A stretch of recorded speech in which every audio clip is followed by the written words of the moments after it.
Rasio pendidikan tinggi di Indonesia terhitung masih rendah dibanding negara tetangga seperti Vietnam dan Malaysia.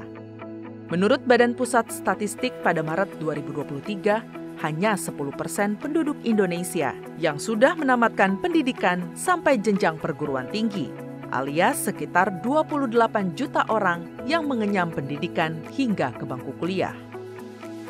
Namun hitungan itu belum spesifik mengukur jumlah penduduk yang berkuliah hingga ke jenjang S2 dan S3. Padahal pendidikan tinggi S2 dan S3 merupakan poin penting sebagai barometer kemajuan bangsa. Setidaknya itulah yang diungkapkan Presiden Joko Widodo pada 15 Januari lalu. Saya kaget juga. Kemarin dapat angka ini saya kaget. Indonesia itu di angka 0,45%. 0,45%. Negara tetangga kita, Vietnam, Malaysia, sudah di angka 2,43%. Negara maju 9,8%. Jauh sekali. Menanggapi hal itu, Wakil Ketua Komisi 10 DPR RI Abdul Fikri Fakih berpendapat semestinya pemerintah tidak melulu menangani persoalan pendidikan dengan skema anggaran saja, tetapi harus dibuat rencana kerja atau roadmap yang berjangka. Tujuannya agar pendidikan dalam negeri memiliki arah pembangunan yang jelas. Ini mestinya juga sejak lama. Komisi 10 sungguhnya ketika menteri ini diangkat, dilantik, lantas kita minta desain besar atau grand design dari pendidikan itu ke depan mau apa? Mau ke vokasi kah? Atau ke akademik? Atau ke profesi? Peringatan dari Pak Presiden ini harus ditanggapi secara serius dari Kementerian Pendidikan Kebudayaan, terutama pendidikan tinggi. Situasi ini menandakan Indonesia belum lepas dari permasalahan pendidikan. Pada tahun 2024, Kemendikbudristek memiliki pagu anggaran mencapai lebih dari 90 triliun rupiah. Anggota Komisi 10 DPR RI Fahmi Alaidrus meminta pemerintah untuk memaksimalkan anggaran itu untuk membuat program kerja berkelanjutan termasuk mengakomodir kebutuhan riset.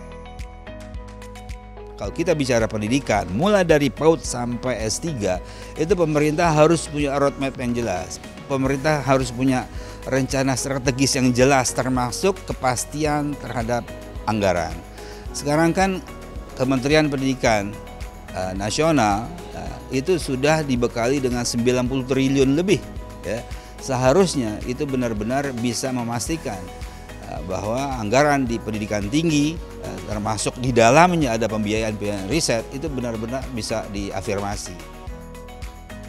Banyaknya lulusan sarjana dengan gelar S2 dan S3 akan percuma jika hanya sekedar jumlah yang tidak terkelola. Oleh karenanya, dorongan pembuatan peta jalan berulang kali disampaikan kepada pemerintah, utamanya tata kelola bagi mereka yang mengecap pendidikan melalui jalur beasiswa.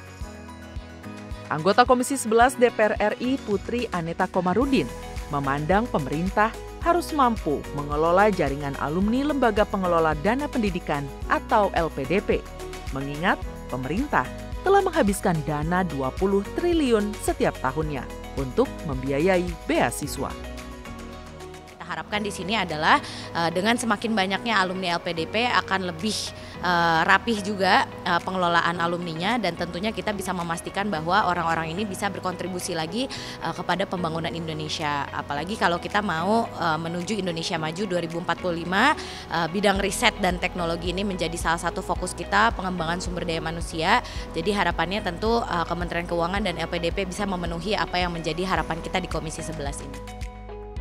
Program beasiswa sejatinya memiliki nilai manfaat yang tinggi bagi calon mahasiswa berprestasi atau dengan kemampuan ekonomi terbatas. Namun di saat yang sama, pemerintah juga perlu mengarahkan lulusan beasiswa agar dapat berkontribusi pada kemajuan negara. Semua itu bisa terwujud jika pemerintah memiliki peta jalan yang jelas dengan mengembangkan pendidikan di Indonesia.